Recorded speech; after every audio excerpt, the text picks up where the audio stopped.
Hello, everybody. Welcome to Real Brave Live. On May 26, 1967, the Beatles released their 8th studio album, Sgt. Pepper's Lonely Hearts Club Band. A little ditty, if you will. And also, what we'd like to talk about today, besides the Beatles, another little band called Aerosmith. And that's it, guys. Thanks for watching. All right, take care.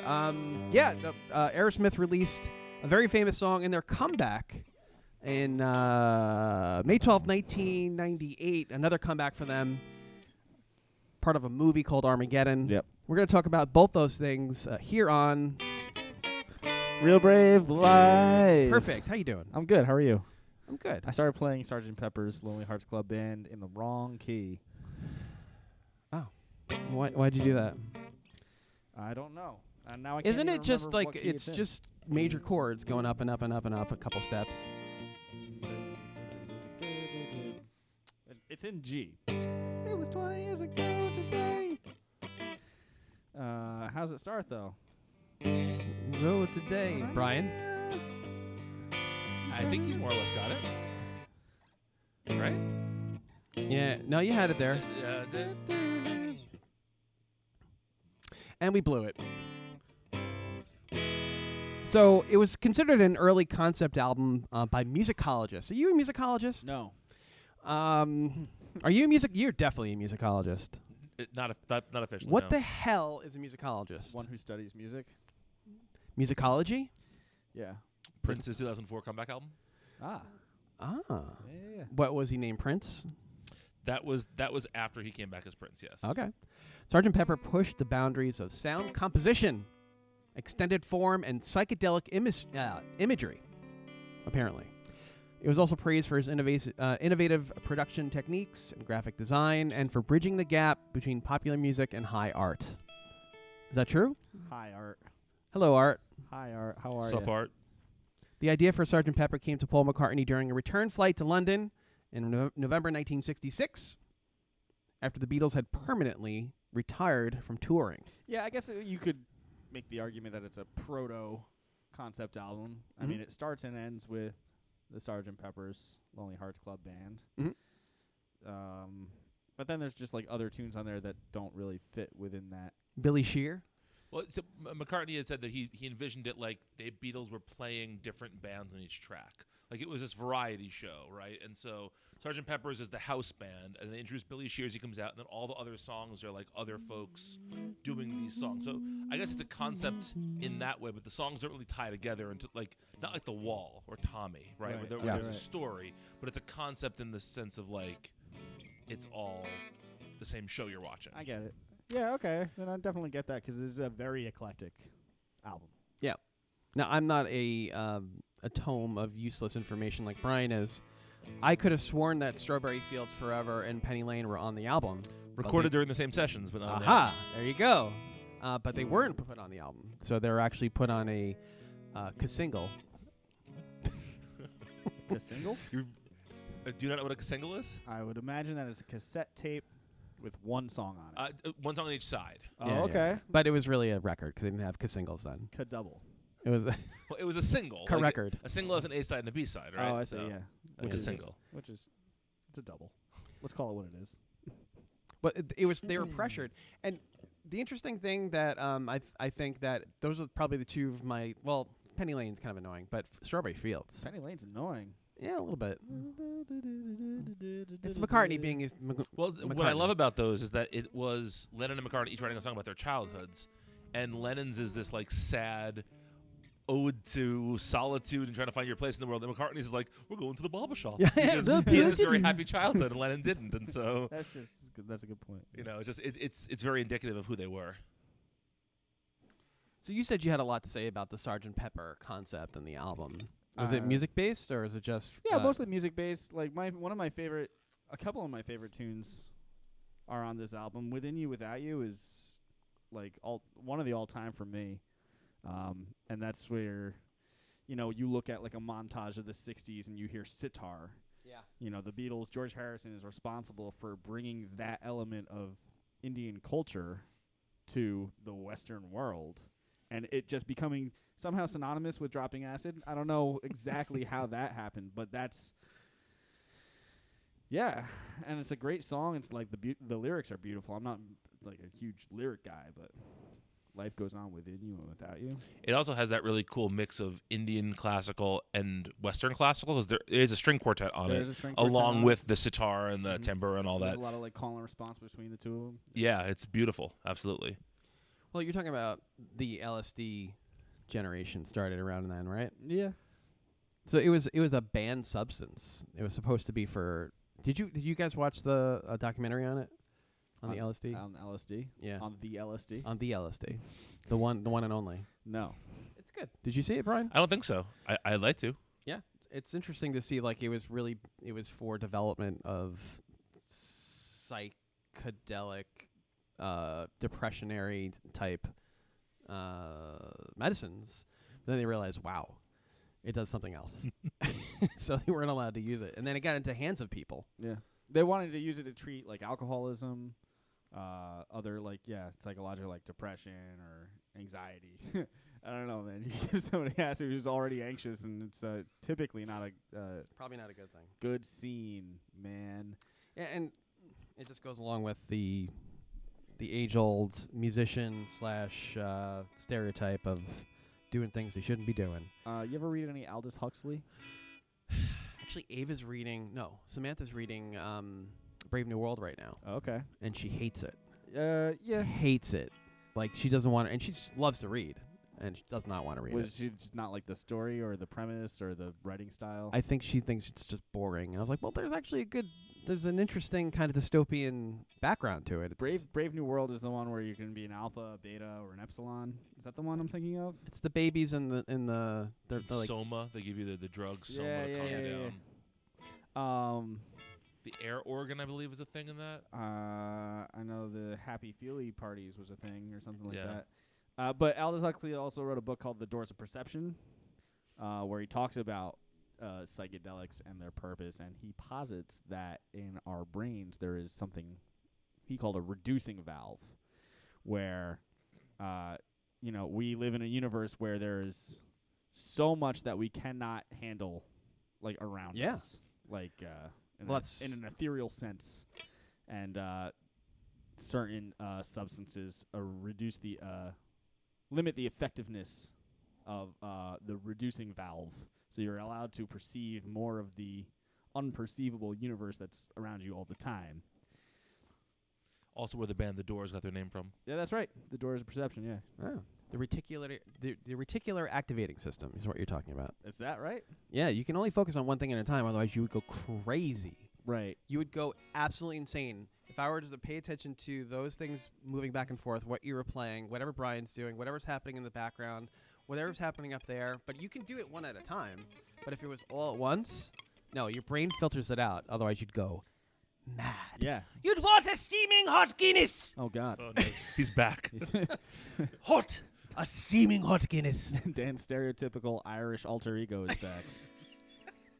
Dan O. Powers. Yeah. Tony Robbins talks about the reticular activating system. Is that right? Yeah. What your favorite guy? Was a giant Man. Giantman.com. jaw. You can find him at giantman.com and all socials at giantman. How do we get on this? That's like LSD. LSD, backwards, magical, mystery tour. No, Sgt. Pepper's, right. Gotcha. So, yeah, McCartney had the idea for the song involving an Edwardian military band that formed the impetus of the Sgt. Pepper concept. Edwardian relating to King Edward. Okay. Yeah.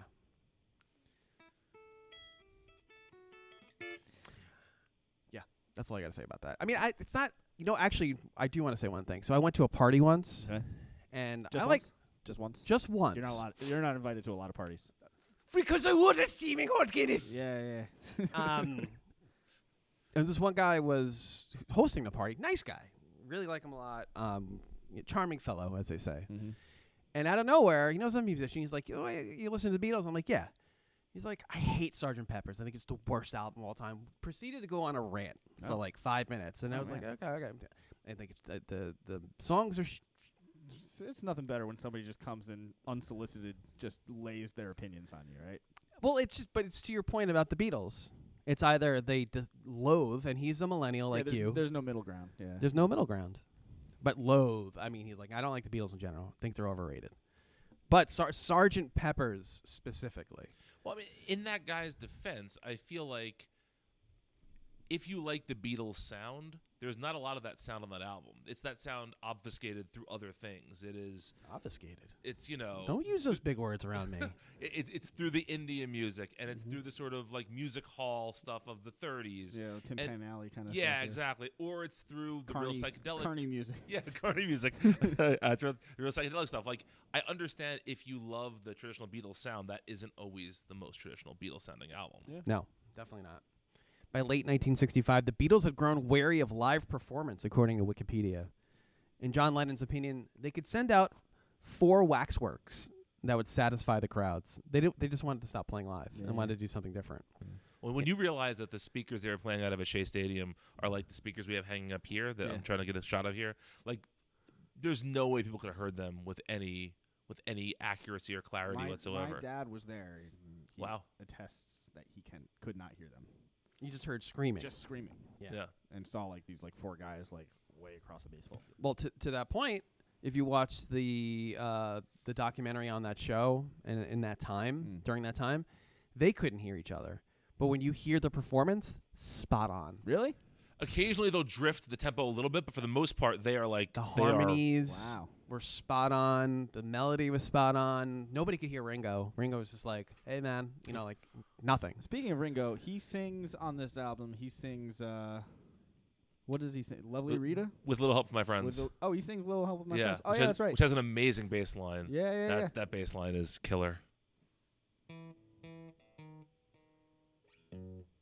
I don't know what the bass line is. No, But it's real flowery and, real McCartney-ish. And it was only on 4-track, right? Yeah, I believe they only had a 4-track in the studio for that, which is, again, crazy when you think about all the overdubs on that, all happening on a 4-track machine. Just piled on and mixed down and mixed down. Now you could just have 7 million tracks. And the fact that there's still so much clarity on that with just, if you realize the bass was bounced down too low, you really can't fix that. No. Right. So, it's crazy. Which is cool working with the 4-track Tascam tapes back in the day. Oh, yeah. And you would try to do that. But the thing is with those, you had so much tape hiss. It's not like 2-inch tape where you had Exactly. the 2-inch tape, you had this compression that was natural, and you had hiss, but it wasn't as bad as like the little tiny tape that you had from Tascam. Right. You forgot to use those things, huh? No. I'm always amazed because I took a class in audio engineering, believe it or not. No, you never mentioned that. Oh no, I'm sure that I You did not go to it. No, it was an online class. Oh, that sounds silly. It was dumb. It was during the great coronavirus pandemic, which is now over, by the way. It's over. Yeah. The Who declared. The Who? The Who. Pete Townsend? Yeah. The Pete Pete Townsend Who? came out. The ghost of Keith Moon came out. And, The Who, yes. No, but I did take it, and I was amazed at what they could do with analog, by manipulating the actual tape. How do you do that online, though? I don't understand how you do that class online.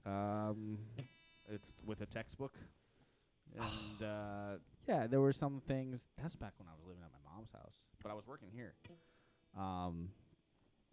There were exercises that you could do with certain software, Audacity. You sure you weren't living here? Might have been a little bouncing back and forth. Yeah, okay. behind the drum kit, maybe? Side 1, Sgt. Pepper's Lonely Hearts Club Band. Track 2, with a little help from my friends. Lucy in the Sky with Diamonds, probably my favorite. Getting Better. We talked about this a couple weeks ago. This is where Mr. Lennon talked about Beating his woman. Yeah. Keeping her apart from unfortunately. the things that she loved. Fixing a Hole. I love the guitar solo on Fixing a Hole. Listen to that sometime. It's a really good George Harrison solo. She's Leaving Home. What do you think of that? That's not my favorite. Not your favorite, I right? love that one. The string arrangement on that is great. It's a nice arrangement, but again, that's not. I don't know. You can hear how influential it was if you go and you listen to some of the Radioheads with strings or with Beck on like C Change, like how much, because his dad arranged those string sections on C Change. Beck. Nepotism at its finest. Well, yeah, I mean, Nepo Daddy. Oh, thanks, Dad. I didn't know that. but there's a lot Mr. of Beck. like stylistic choices, across a lot of popular music that you can like trace back. It's a beautiful song. I don't know how it got onto this record. Who's this? Special guest. Oh, look at that. Special Look guest at for the the person. podcast? I'm married to that person. Special guest for the podcast. Special guest for the podcast, Melissa Powers. Melissa Powers is here. She said no, thank you. No, thank you. Melissa, meet Brian. Brian, Melissa. She doesn't, Hi. She doesn't want any part of this failing endeavor. Nice to meet Yeah. you as well. She's going to have to get a job soon, and if anybody finds out that she was on this show or related to me, No. she will not get that job. Got to preserve that anonymity. With benefit for Mr. Kite. I love that song. Yeah, me too. My first ever email address was mrkite2 at AOL.com. Wow. Ah. Are you kidding me? There was only one Mr. Kite previously taken? Yes. Wow. I got it early on AOL, man. Yeah, okay, all right. So then you got Within You, Without You on side 2. When I'm 64. The lovely Rita. Good Morning, Good Morning. Sgt. Pepper's Lonely Hearts Club Band reprise. And, of course, A Day in the Life. That's one of my favorite songs. Yeah, I think A Day in the Life is my favorite. So beautiful. So did George Martin come up with that arrangement at the end, or did Apparently McCartney did. I think McCartney did? Yeah, McCartney said, just like he told everyone in the orchestra, start at your lowest note and end at your highest note. But and it was chromatically. chaos. And then they said, start at C or whatever it is. You give them all the same starting note and just said you have however many measures to get there. And the musicians were all classical folks who were used to just reading a chart. Yeah. And they didn't like it at first, but he had them like try to get into the spirit. He put hats on them. They had them try to dress up and just like have fun with it. But when you listen to it, it sounds chaotic, and then at a certain point it starts to coalesce, and it ends on that note. It's a really beautiful, cool way to end a song. And for the band, they had an alarm clock, right, counting out, what was it? I think it's 16 measures, I think. 16 measures. Ooh. You can hear him counting. You can hear him right? counting it. Yeah, exactly, yeah. And then, McCartney can't read music. Yeah, I don't think any of them could, actually.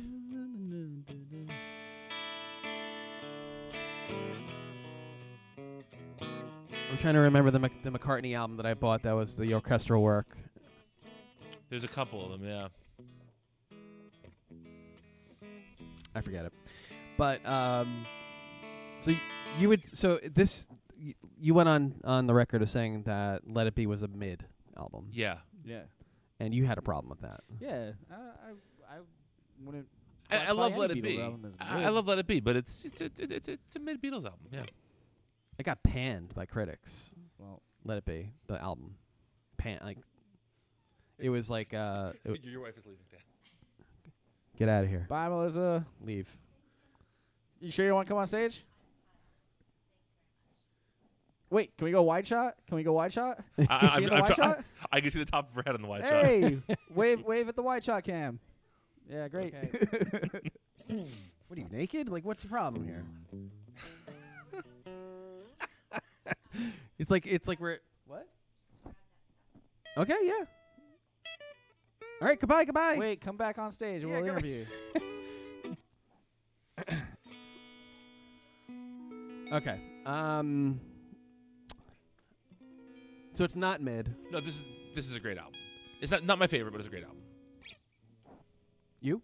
Oh, it's a great album. Yeah, Okay. totally agree. So what? Not a controversial opinion. I like to stay away from the Beatles for a while after this. So then, what would be your favorite Beatles album? The White Album's my favorite. Ooh. It has everything, right? It has like the hardest rock they ever did with Helter Skelter. It has the quietest stuff with I Will and Julia.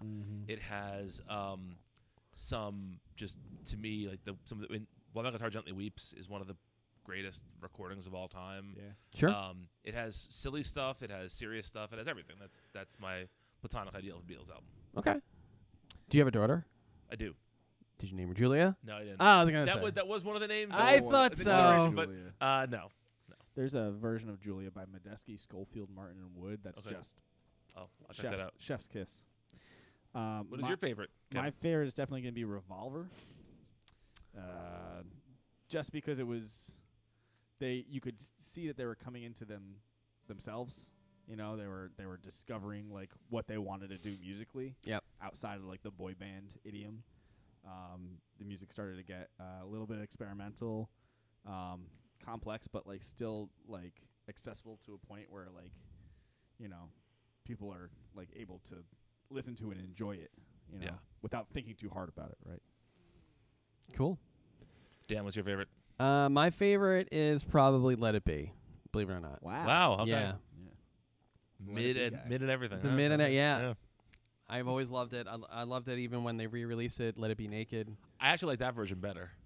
It's great. Yeah. There's something about it that I don't know what it is. I think it's the quality of McCartney's voice and Let It Be just like kills me every single time I hear it. And then I don't know. I think that because there's so much tension and the way that it was done and it got back to their original basics, I thought the songs were great. It'd always be favorite to mine. Oh my God. My goodness. Yeah, sorry. Well, we got to put down the Beatles for a while because, I mean, you know what? We talked a lot about the Beatles. We this did. week and We last. have. We did. Yeah, but it's hard to talk about, you know, pop music without talking about the Beatles. Well, according to some people, Yeah, they could care less. pay homage to the predecessors. Speaking of pop music, your friend Ed Sheeran was acquitted on all charges of Was he murder. acquitted? He was. Yes. He was We got an acquitted, update? yes. We got a Sheeran update? Yep. Yeah. Acquitted. He did not murder. Wow. Yeah, Your Honor, we do define the dependent guilty on all charges of Playing not bonus leaving his tax. house. That's good for Ed Sheeran. I'm happy for him. Yeah, And and in it's good for musicians and music. And in the spirit of what he did, I'm going to now play his song Okay. and get paid for it. While Kevin plays that, I will share the worst part of this, which is that apparently he had to miss his grandmother's funeral because he had to be on trial that day. Oh. And like in the eulogy, his dad was like, he would be here, but he's on trial for this stupid lawsuit, and like used the grandmother's funeral as like an opportunity to get at the Marvin Gaye estate. So. Wow. Money corrupts. If money was the be-all, end-all answer to everything, there would be no problems in the world. And I think that it's a shame that Mr. Ed Sheeran, a.k.a. Ron Weasley, was sued for the borrowing of tactics used in songs, but the Very common tactics. Very common. The spirit remains original. Congratulations, Mr. Ron Weasley. I'm so glad we got closure. Yeah. There's going to be another one. If he was found guilty, they would have come out of the woodwork. It would have been everything. Yeah. I think that it's good that the judge was like, no. I understand, but no. You're right. Can you imagine how many? I was listening to 2 songs yesterday that sounded identical to something else. And you look at the co-writer of "Let's Get It On" and how many chord songs with chord progressions with the 1-4-1-6-4-5. Like he was in a doo-wop band, and like that was the majority of their music. Yep. That's painful. Nobody likes that. Nobody likes a copier. As we play other people's music on this show. So the other thing I want to talk about today was Aerosmith. Aerosmith is going on tour this year. Last time, they're old. They better stop. They are. But They were my favorite band in 6th grade. 6th grade would be what album? Like get a grip, like living on Oh, the Get a edge. That, Living on the Edge. Yeah. When you're like 12, that's That's a great album. Pump. Pumped, really good. Yeah. Yeah. That's what I think. That's what that album that's on. That was the album before that one. Pump. Yeah, Pump. Definitely just a solid rock band. Just like Yeah. you think of Aerosmith as just like rock, distorted guitar in A. Yeah. With Steven Tyler's an amazing vocalist. Yeah. Like with a like very dynamic range, but like not like his like he goes high, but it's not in a jarring way like Brian freaking Johnson from AC/DC. You know, it's like he's melodic with it and he's tasteful. Yeah. You know, My best friend from 6th grade and I now live 1,000 miles apart. We're gonna try and meet in the middle for an Aerosmith concert for this tour. Okay. To go back to our 1994 roots, where we saw Aerosmith together back then. wow. Is your best friend from 6th grade somebody really famous? No. Okay. No, he's a tuba instructor. Oh. I saw Aerosmith when I What was. year? I must have been in like 6th or 7th grade because I remember the people who I went with, and I remember whose dad drove us there. I must have been like 6th grade, 5th or 6th or 7th grade, at MSG. I don't really remember much about the show. I just remember being there and it being a big deal because it was Aerosmith. And arena shows when you're that age just seem like the coolest thing you could imagine. Yeah. Like it's just all these people and the lights and the sound. It's incredible. You know, it's so exciting when you're that age. So remember I got confused as Dionne Warwick having written all of her songs. Yes. I got her confused Diane Warren. with Diane Warren. In my defense, Both I'm- DWs. I'm not a smart man. However, it's a pretty similar name. Dionne Warwick, Diane Warren. Yeah. Both DWs. So Diane Warren wrote. I don't think that's going to hold up in court. Your Honor, I am not a smart man. I plead ignorance. Ignorance is Not a defense. It's not a defense. No. I did not know I could not do that. I didn't know I had to drive, thus I ran off the road and killed people. Your Honor, I did not know that I could not do that. That's a great defense, though. It really is. Can I have that music again? Your Honor, I did not know that I could not do that. I Don't Want to Miss a Thing is a song performed by the American hard rock band, the Aerosmith, as it was a theme song for the movie Armageddon. I Starring wish Steven Melissa was still here. Tyler's son. What's that? I'm sorry, Steven Tyler's daughter. She was in Armageddon, right? Liv Tyler, Tyler, yeah. yes. Liv Tyler is a very pretty young lady in this really awful movie that if Melissa was still here, she would... awful? 3-hour sludge fest of just It's effects.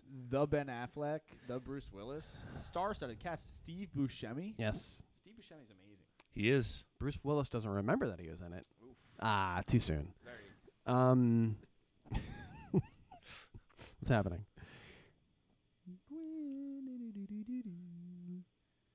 Solid ballad, though. Oh, I Don't Want to Miss a Thing? Yeah. Oh, yeah. Now, Dionne Warwick who wrote the song? Diane Warren. Diane Warren. See? It's not fair. It's not fair. How Getting dare old they, is... How getting old. dare they people with the same initials? How dare they? Yeah.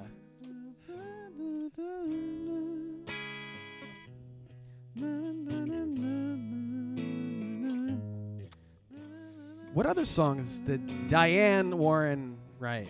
A lot, right? I think she wrote some of those big Celine Dion hits.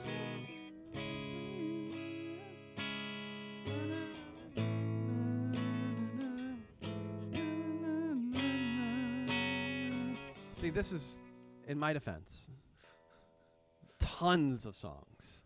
Yeah. By the very similarly named Diane Warren via Diane Warwick. What are some of those songs? Dionne Warwick. Thank you. Nothing's Gonna Stop Us Now by Starship. It's 80s schlock. I Get Weak If by... you can't handle me at my Jefferson Starship, you don't deserve me at my Jefferson. I Don't Want to Live Without Your Love by Chicago. I don't want to live without your love. Chicago? Yeah. Look Away by Chicago. If I Could Turn Back Time by Cher. That's a classic. Dude. When I See You Smile by Bad English. All right. When I see you smile. You definitely heard that over there. That is some Monster Ballads Yeah. stuff right there, yeah. Blame It on the Rain by Milli Vanilli. This is crazy. She wrote a ton of songs. Love Will Lead You Back by Taylor Dayne. How Can We Be Lovers by Michael Bolton. She wrote that. She wrote a lot of Bolton, actually. I'm surprised that she wrote two songs for Chicago. In the 80s, that was Chicago's kind of bag. They went from like horns and rock and roll to like the smoothest. Yeah. Pop. Smooth jazz, right, Jordan? That's right. He's got a thumbs up. You can't walk by without me saying something. J-Dog. J-Dog. There's more in here. Because You Love Me, Celine Dion. Unbreak My Heart, Tony Braxton. That's a jam. How Do I Live, Leanne Rimes. I Don't Want to Miss a Thing, Aerosmith. Have You Ever by Brandy. She stopped in 2001. There You'll Be is the last one. But there's a ton more. This lady Prolific. absolutely crushed the pop song. And probably made $1 billion doing it. I would think so. That's like 3 decades worth of hits. She started in 1983 with Laura Branigan, and the last one that they have on here is There You'll Be by Faith Hill. That's incredible. Dionne Warwick doing a great job, as usual. Diane Warren. Just an incredible songwriter. Friend of the show. Yeah. Thanks for watching Diane. She's the Psychic Friends. That's Dionne. That's Yeah. Okay. Anyway, so but Aerosmith. So I've never seen Aerosmith live. This is it. They're gone after this. This is it. This is it. Big air quotes around it, but yeah.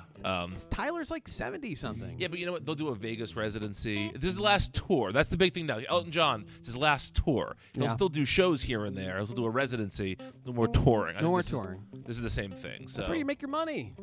yeah, but Vegas residency is. If you can do a Vegas residency, that's the best of both worlds. I'm considering going and seeing the U2 shows in November. I'm a big U2 fan. Are you a big Achtung Baby fan? Because that's what they're doing. Pretty there. much the whole catalog. Okay. I love pretty much it. It's one of the only bands that I don't get sick of. I was talking with my student Mike yesterday. Remember the time we did We did it from the Joshua Tree. no. Oh, maybe. Yeah, It we was did. no, it was Where the Streets Have No Name. No. It was Vertigo? The newer stuff. We did Vertigo and then Beautiful Day. Beautiful Day, A yes. segue from one to the other and then back to Vertigo. Here on this stage, on this very stage. On this very You stage in sang front of dozens of people. You sang that. I did. Yeah. I got a voice. I can sing. You have a Bono Vox. I do. And at the St. Patty's Day parade. Yeah, St. Patty's Day Parade did that too. That was fun. No, I'm waiting for the character to come out now. Yeah. Oh, this is thing. Yeah, we did. reminded me of it. Streets Have No Name, Sunday Bloody Sunday. Guinness. Hot. God, and he was just in a bath of hot Guinness at that time. If you or someone you know is affected by doing these terrible impressions, It's like a caricature. it is a caricature. It's just as offensive. Entire nationality of pee hole. Well, no, they appreciate it. Be like, yeah, my uncle They sounds like appreciate I'm it. They love this. They stuff. love this stuff. Eat it up. that.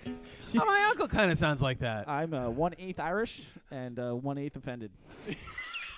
The Sicilian and Scottish and German and Polish. And I can Indian see. don't care.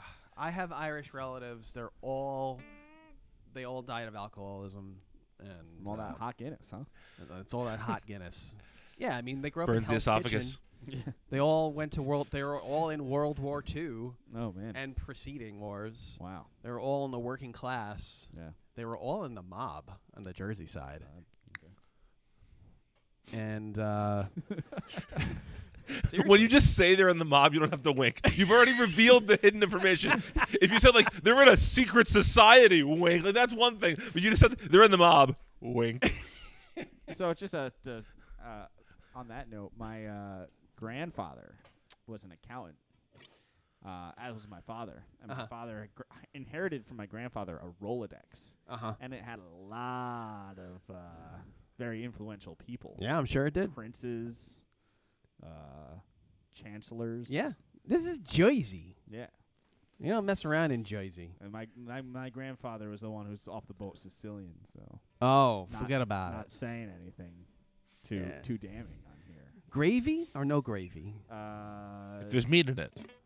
If there's meat in it, is it gravy? I call it red sauce. See, it's gravy. Marinara. Not marinara. Marinara. Mozzarella. Mozzarella. Gabagool. Gabagool. Gravy. Love me some gabagool. Love me some pancetta. I had a girlfriend in Middle Village, which is, forget about him, over there, right? Cutlets, the sauce. Couldn't leave without eating. That kind of place. And My wife had to ask me to stop doing every Sunday making a big. Like that was my thing. Like it's Sunday. It's what you do. She's like, it's what you do. Can we not do that every? We do some Sundays, but like, can we not do it every Sunday? You gotta have sauce on Sunday. It's Sunday sauce. It's the Sunday best. sauce. My this is great. My grandmother, my great aunt who lived in Bergenfield, used to make sauce every Sunday, gravy, and it was a thing. You had to go there, but I never got to go there because we live in Queens. If you know anything about Queens, the amount of time it takes to get to New Jersey is a tremendous amount of time, so you don't do it. But they did that, and I missed out on it, and she passed away. She was a good person. And that's it. That's all I want to say about that. She died of natural causes, though. I did have an uncle who did take numbers at the docks. Oh, okay. He will remain nameless. I took numbers at a deli. Yeah, number Same 45 exact gabagool. Let me get a pound of gabagool. Yeah, so and I didn't get to go through this before, but Real Brave is a music studio. We sell gabagool. Audio gabagool. If you want to learn you want to learn an instrument like that, go to realbraveaudio.com. Check us out there on all socials at Real Brave Inc. You can log into our website and get a free lesson. This show is all about just talking about music. 2, 3 musicians in a room, 4, 5, 7 musicians in a room talking about music, what it's like, all that stuff. Every week we do this, so you should come back and listen to it. Anything you want to say about that, Kevin? No. All right, we'll see you next week here on Real Brave Live. Sure.